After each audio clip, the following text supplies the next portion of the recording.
Bom, o Banco Central acabou de fazer um corte na taxa básica de juros, saindo dos atuais 2,25% para 2% ao ano. Na verdade, esse corte já era bastante esperado, né? A expectativa era que realmente isso ocorresse, um corte de 0,25% na taxa Selic, mas o fato é que seria inimaginável pensar que a gente chegaria a trabalhar com uma taxa de juros de 2% no Brasil. Algum tempo atrás, a gente tinha uma taxa 14,25%, onde o investidor conservador conseguia aplicar em renda fixa e obter gordos rendimentos, né? Um ganho nominal bem elevado. O cenário mudou e a gente precisa se adaptar a esse novo cenário, e é um cenário bastante desafiador, né? Porque a gente tem uma taxa de juros muito baixa e ao mesmo tempo a gente tem uma bolsa muito volátil. No vídeo de hoje eu estou trazendo alguns questionamentos que eu costumo ouvir quando ocorre uma queda de juros. E eu quero compartilhar esses questionamentos com você.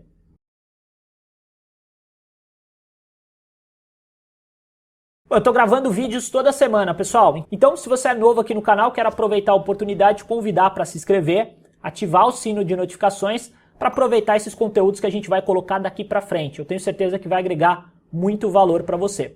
Eu vou compartilhar a tela do meu computador aqui com alguns temas que a gente vai abordar nessa videoaula, temas que são questionados principalmente quando ocorre uma redução da taxa de juros. Primeiro tema que eu costumo ouvir é se continua valendo a pena investir em renda fixa quando ocorre uma queda da Selic, né? Principalmente nesse cenário de Selic a 2%. E aí eu quero fazer uma reflexão junto com você, né? Qual que é o objetivo da renda fixa? O primeiro objetivo de renda fixa é diversificação de carteira. Segundo objetivo é diminuição de volatilidade de portfólio. Terceiro objetivo, acumulação patrimonial. E o quarto objetivo, nos proteger contra nós mesmos. Eu pergunto para você o seguinte, houve alguma alteração nas características da renda fixa motivadas por uma queda da Selic? A gente vai perceber que não. Ela continua sendo um instrumento de diversificação de carteira, de diminuição de volatilidade e de acumulação patrimonial. E aqui eu coloquei esse quarto item, nos proteger contra nós mesmos, porque imagina a seguinte situação, se não existisse renda fixa, o investidor só teria uma opção. Essa opção seria a renda variável. Nem todo mundo está preparado para a renda variável. Muitas das vezes eu vejo o investidor investindo em ações sem conseguir saber distinguir o que é preço, cotação do papel negociado em bolsa e valor da companhia. E aí, muitas das vezes, infelizmente, ele compra no topo e vende no fundo, né? Baseado no preço, na cotação do papel. Então precisa prestar muita atenção, porque a renda fixa, independente da taxa de juros, ela tem como objetivo diversificar, diminuir a volatilidade, acumular patrimônio e nos proteger contra nós mesmos. Inclusive eu acho uma irresponsabilidade quando eu vejo divulgado na mídia que a renda fixa acabou, que a renda fixa morreu. Eu acho isso irresponsável. Muitas das vezes quem divulga isso está querendo manipular a cabeça do investidor. Não é incomum, por exemplo, eu encontrar investidores conservadores que vêm do banco para cá e aí eles querem investir em renda variável justamente porque eles ouviram falar que a renda fixa não vale a pena mais investir pelo fato da taxa de juros ter caído e a renda fixa estar proporcionando uma rentabilidade baixa nominalmente, né? Não estou nem falando de juros reais. Beleza? Então presta muita atenção nisso, porque o papel da renda fixa permanece sendo o mesmo, independente da taxa de juros. Segundo item, muito questionado, né? Ocorre uma redução da taxa de juros, vale a pena realocar os meus investimentos? E aqui tem um conceito muito importante que eu acho que vale a pena compartilhar com você. Primeira coisa que a gente precisa saber é o seguinte, qual que é a diferença entre realocação e rebalanceamento? Aqui tem uma diferença brutal que muitas das vezes é negligenciada pelo investidor ou que de repente ele não consegue identificar a diferença entre esses dois conceitos. Eu vou detalhar aqui para você. Primeira coisa, realocação de portfólio basicamente é feita quando o investidor não tem um critério definido de estratégia de investimentos e é baseado em fatores incontroláveis. Quais seriam os principais fatores incontroláveis? Alta da bolsa, queda da bolsa, baixa de juros, alta de juros, alta do dólar, queda do dólar. Então ele vai mudando os seus investimentos baseado em fatores que ele não controla. E aí o que acontece? Ele vai fazendo trocas. Quando ele faz troca, ele vai pagar mais taxa, mais imposto, mais spread e muitas das vezes vai correr mais risco para ter uma rentabilidade menor. Outro ponto importante é que, como consequência desse aumento de taxa de rotatividade, ele acumula menos patrimônio no longo prazo. Normalmente ele não enxerga isso, mas se a gente fizer um estudo, e existem estudos que comprovam isso, ele vai acumular menos patrimônio. Mas intrinsecamente motivado pelo sistema, ele vai girar o seu patrimônio porque ele acredita que ele tem que encontrar o cenário ideal para fazer alterações na carteira. E a gente vai perceber que não é assim que funciona. Agora, a gente pode observar um rebalanceamento de carteira, que é totalmente diferente de uma realocação.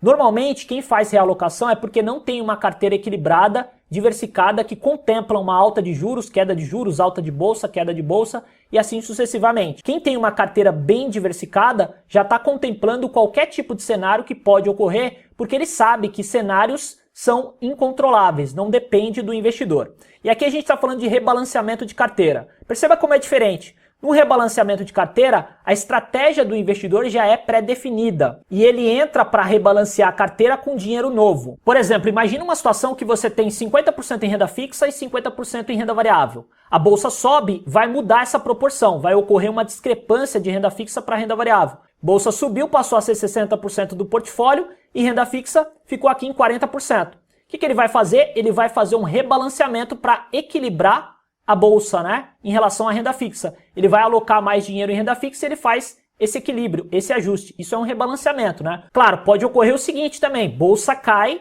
renda fixa fica com uma proporção maior da carteira e aí você vai comprar bolsa. Perceba que isso vai evitar que você compre topo de bolsa e venda fundo. Normalmente o que acontece? Quando as ações caem, se você tem uma estratégia definida de rebalanceamento de carteira, você vai comprar mais ações para fazer o ajuste. Você vai comprar essas ações mais baratas. Quando a bolsa sobe, de repente ela já está numa posição hiperavaliada e aí você está comprando aqui renda fixa para fazer o ajuste. Mantém as proporções da carteira e vai se beneficiar do mesmo jeito de uma eventual continuidade de alta de bolsa. Então, em resumo, a gente vai perceber que quando você faz um rebalanceamento, você aumenta o teu patrimônio e diminui a taxa de rotatividade. Porque você não está fazendo troca, você está fazendo um rebalanceamento de carteira utilizando dinheiro novo. E como consequência, obviamente, você vai acumular mais patrimônio, que é o objetivo final de cada investidor. Outro ponto importante que o pessoal questiona muito quando ocorre uma redução de juros é o que fazer com a reserva de emergência. Primeira coisa, a gente precisa entender o que é uma reserva de emergência.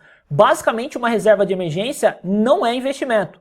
Não se busca rentabilidade maior em reserva de emergência. Reserva de emergência, como o próprio nome diz, é uma reserva para uma eventualidade. E ali você busca dois principais critérios, liquidez e segurança. Você não está buscando rentabilidade. Se você estiver querendo buscar rentabilidade, você tem que abrir mão de um desses dois critérios aqui, liquidez ou segurança. Ou você estende o prazo, ou você se dispõe a tomar mais risco, utilizando, por exemplo, o mercado de renda variável. E aí, você invariavelmente vai ter que estender o prazo também dessa aplicação. E aí a gente precisa prestar atenção para não cair na armadilha de querer trocar Tesouro Selic por CDB. Na minha concepção, não tem o menor sentido fazer isso. Tesouro Selic é uma aplicação extremamente conservadora.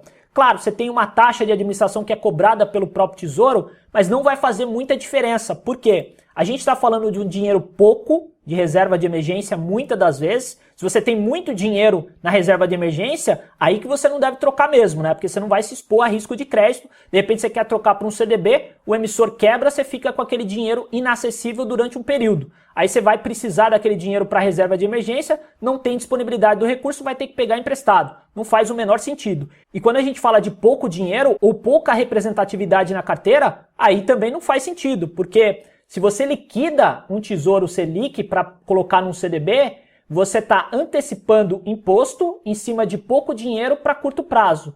Você aumenta o risco, porque você toma risco de crédito, e o objetivo de uma reserva de emergência é liquidez e segurança. E aí eu utilizo até uma frase, né? Não coloque em risco reais para receber centavos. Em resumo, não vai fazer diferença para você na maioria das vezes. Então foque em ordem de grandeza, né? Não fique se apegando a coisas pequenas que não vão trazer diferenças significativas para você. É claro, se você for formar uma nova reserva de emergência, você pode priorizar, por exemplo, um fundo de investimento que investe no Tesouro Selic e não cobra taxa de administração. Agora, fazer a alteração de uma reserva de emergência para curto prazo, para economizar uma taxa pequena se expondo a risco de crédito, na minha concepção não tem o menor sentido. Ponto fundamental que eu quero deixar aqui para vocês e que eu considero o conceito mais importante. Quando a gente fala de acumulação patrimonial, existem três principais pilares. Tempo. Quanto antes você começar a investir, mais patrimônio você vai acumular. Aporte. Quanto mais você aportar e com mais recorrência, mais acúmulo patrimonial você vai ter. E rentabilidade. Só que tem um ponto importante. Não necessariamente assumir mais risco quer dizer que você vai acumular mais patrimônio.